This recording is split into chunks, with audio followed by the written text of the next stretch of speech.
ये यात्रा 7 फरवरी से कन्याकुमारी से शुरू हुई थी और 11 मार्च को कश्मीर में जाएगी, जहां पे सोपोर में जो एशिया की सबसे बड़ी सेब की मंडी है, वहां पे किसान महापंचायत का आयोजन किया जाएगा। और उसके बाद 19 मार्च को दिल्ली के रामलीला ग्राउंड में एक बहुत बड़ी महापंचायत का आयोजन किया जाएगा। मुख्य तौर पे इसकी 8 मांगे हैं, लेकिन जो 2 प्रमुख मांगे हैं, वो पहली बात तो ये है कि एमएसपी पे खरीद की गारंटी का कानून बनाया जाए, और इसके अलावा दूसरी मांग ये है कि जो भारत और अमेरिका के मध्य जो ये व्यापार समझौता होने जा रहा है, इस व्यापार समझौते से भारत के खेती, डेयरी और पोल्ट्री सेक्टर को बाहर रखा जाए। इसके अलावा हमारी एक मांग ये है कि जो ये बिजली की हाई टेंशन लाइनें गुजरती हैं किसानों के खेत से, उसके लिए मुआवजे के लिए एक राष्ट्रीय नीति बननी चाहिए और मार्केट वैल्यू से 4 गुना मुआवजा किसानों को दिया जाना चाहिए। इसके अलावा किसान मजदूरों की कर्ज माफी का हमारा मुद्दा है, गन्ने का एफआरपी 600 रुपया प्रति क्विंटल किया जाए। तो इसी तरीके से हमारी 8 प्रमुख मांगे हैं, और इस यात्रा के दौरान हम क्या कर रहे हैं कि हम गांव-गांव से अपनी मांगों के समर्थन में प्रस्ताव पारित करा रहे हैं। और जब हमारी 19 मार्च को दिल्ली के रामलीला ग्राउंड में महारैली होगी, उस महारैली के बाद देश के प्रधानमंत्री माननीय नरेंद्र मोदी जी को वो सभी गांवों से जो प्रस्ताव पारित करा रखे होंगे, उनकी कॉपियां सौंपने का कार्य करेंगे, और हजारों गांवों से वो प्रस्ताव पारित होकर हमारे पास आ चुके हैं। तो मैं आपके माध्यम से भी देश के सभी किसानों से प्रार्थना करना चाहता हूं कि 19 मार्च को दिल्ली के रामलीला ग्राउंड में अधिक से अधिक संख्या में पहुंचे। इसके अलावा कल यानी 28 तारीख को हमारी मेवात में IMT रोजका मेव में एक पंचायत है। उसके बाद 1 मार्च को सुबह 10 बजे जींद की जाट धर्मशाला में प्रदेश स्तरीय हमारी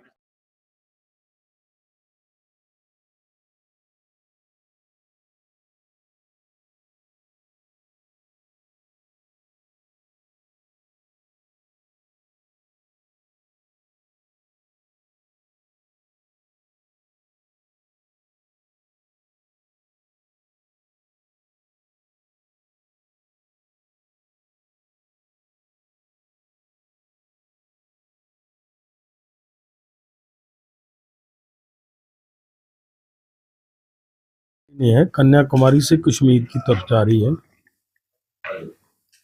आज हम हरियाणा में प्रवेश किए हैं, यात्रा की है।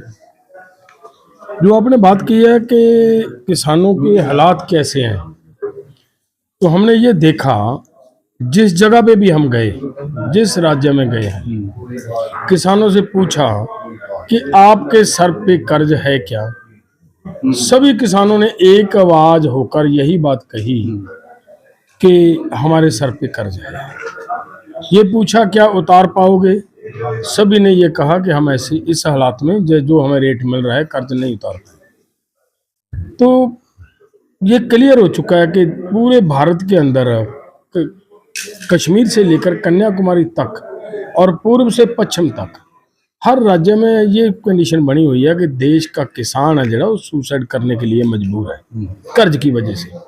और उसकी मेन वजह यह है कि देश के किसान को लगातार लंबे समय से उनकी फसल का रेट जो सरकार की तरफ से तय किया जाता है MSP, वो भी नहीं मिलता, उससे भी कम रेट मिलता है। वो कम मिलने की वजह से देश के किसान की लूट इससे कई गुना ज़्यादा हो चुकी है। ये अब क्लियर हो गया, जो OECD की रिपोर्ट ने स्पष्ट कर दिया और मंत्री जी के बयान ने स्पष्ट कर दिया। अब देश के किसान के सर पे 25 लाख करोड़ और देश के किसान का लूटा गया 111 लाख करोड़ रुपया। तो फिर तक क्लियर है कि देश के किसान की इस वजह से लूट हुई है। तो उसके लिए जागृत करना हम SKM नॉन पॉलिटिकल की पूरी लीडरशिप ने महसूस किया कि एक एक किसान के पास ये बात जानी चाहिए और एक एक किसान को जागृत करते हुए आने वाले समय में इन्हीं मुद्दों को लेकर, जैसे भारत अमेरिका ट्रेड डील हो रही है, इन सब मुद्दों को लेकर एक बड़ा आंदोलन का हम आगाज करने का प्रयास कर रहे हैं। यही हमारी एक कोशिश है। आपने 100 दिन से ज्यादा अनशन किया था, हालत भी आपकी काफी बिगड़ी थी। अब आपको क्या लगता है कि जब अनशन, आपकी तबीयत भी खराब हो गई थी, सरकार तब ने मांगे नहीं मानी, तो अब क्या लगता है कि यात्रा से कुछ असर पड़ेगा? नहीं, देखिए, यात्रा का मतलब ये नहीं है कि सरकार के ऊपर असर पड़ेगा। यात्रा इसलिए कर रहे हैं कि हमारे किसान जिनको आज तक यहाँ तक नहीं जानकारी मिली कि उनकी कॉस्ट ऑफ प्रोडक्शन क्या है, उनके सर पे कर्ज हुआ क्यों, इन बातों की किसान को जानकारी नहीं है। किसान बेचारा अनएजुकेट है। सरकार ने जानबूझकर अनएजुकेट रखा है और आगे भी रखने का प्रयास किया जा रहा है। देखिए, सरकार ने ये एक पॉलिसी लेकर आई कि 10वीं जमात तक किसी बच्चे को फेल नहीं करना। ये कौन मांग कर रहा है? किसी ने मांगा तो नहीं है, लेकिन ये कहाँ से आई? ये सिर्फ हमारी जो पनीरी है, जो हमारा नर्सरी है, उसकी नीचे से जड़ां काटने का प्रयास सरकार वो कर रही है। वो पहले से भी हमारे साथ हुआ है। और किसान की अनएजुकेट होने की वजह से उस बेचारे को कुछ पता नहीं है कि हमारी कॉस्ट ऑफ प्रोडक्शन क्या है, हम क्यों कर्जाई हुए हैं, कितना हमारा एमएसपी बनता है। बहुत सारे राज्यों में तो हमें ऐसा पता लगा कि किसानों को, जैसे यूपी की बात कर लें, वहाँ धान का रेट लोगों को 1700 रुपये पर क्विंटल मिल रहा है, 1600 रुपये पर क्विंटल मिल रहा है, 1400 पर क्विंटल भी मिल रहा है, और जबकि रेट 2399 रुपये है। उन किसानों को आज तक बेचारों को ये नहीं पता कि धान का असल रेट क्या है। ये सब जागृति करने के लिए हमने यात्रा निकालने का प्रयास कर रहे हैं, और आने वाले समय में जब किसान जागृत हो जाएगा, फिर सरकार की कोई ताकत नहीं है कि सरकार किसानों की बात के ऊपर ध्यान ना दे। मार्च में आप एक बड़ी पंचायत करने जा रहे हो दिल्ली में, उसका मकसद क्या है फिर वहाँ? देखिए, उसका मकसद यही है कि हमें देश के किसान की जब लूट हुई है इतनी, तो उसको बचाने के लिए एमएसपी गारंटी कानून चाहिए उसे।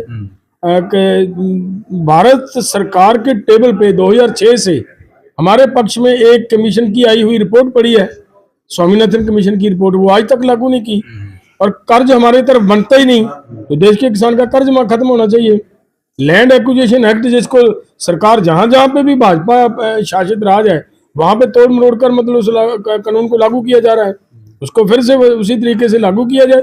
और उससे भी बढ़कर जो जमीन अधिग्रहण की जाती है उसका रेट, कलेक्टर रेट को छोड़कर, कलेक्टर रेट के रेट की बातें छोड़े सरकार, अब मार्केट में क्या रेट चलता है उस रेट से 4 गुना रेट देने की मतलब सरकार काम करे। ये सब मतलब डिमांड्स हैं जो हम लेकर वहां जा रहे हैं। तो जो आपने 19 वाली की या अपना पंचायत की बात कही है, इन सभी मांगों को लेकर गांव-गांव से किसानों से हम मेमोरेंडम के ऊपर दस्तखत करवा के वो ले जाकर देश के प्रधानमंत्री को हैंड ओवर करने का काम करेंगे। और हमारा ये एक जो 19 मार्च का प्रोग्राम होगा वो भारत सरकार को एक ट्रेलर होगा कि देश अब एकजुट है, देश का किसान आपको किसी तरह का कोई ऐसा यूएस अपना अमेरिका के साथ कोई समझौता जो देश के लिए नहीं करना। आपने अभी जिक्र भी किया था भाषण में ट्रेड डील का, कितना असर पड़ने वाला है किसानों को? क्योंकि 50 से 20 खुश नहीं है। नहीं 50 से 20 नहीं किया, मैं ये कह रहा हूँ 3.5 से 18% कर दिया। सोचने वाली बात ये, झूठ बोल रही है सरकार कि हमने मतलब 50 से 18% करवा लिया। जब देखने की जरूरत है, उस समय टैरिफ कितना था, टैक्स कितना था, उस समय 3.5% के ऊपर उन्होंने 50% कर दिया। अब 50% को घटाकर उन्होंने कह दिया कि हम 18% कर लेंगे। ये तो भीख मांगने जैसी बात है।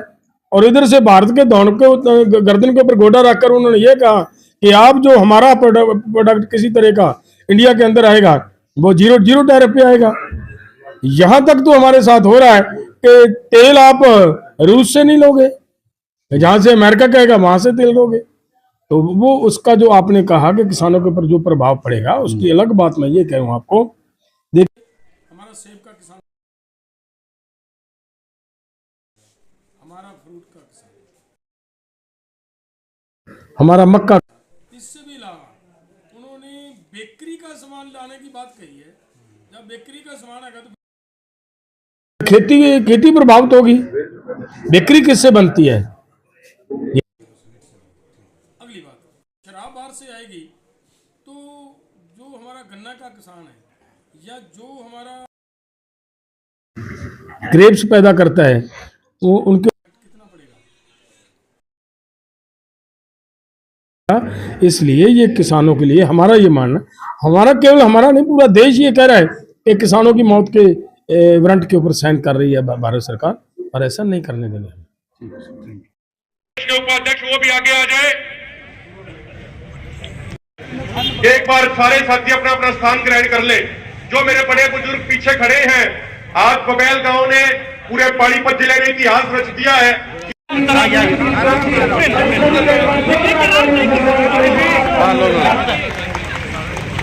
आ जाओ।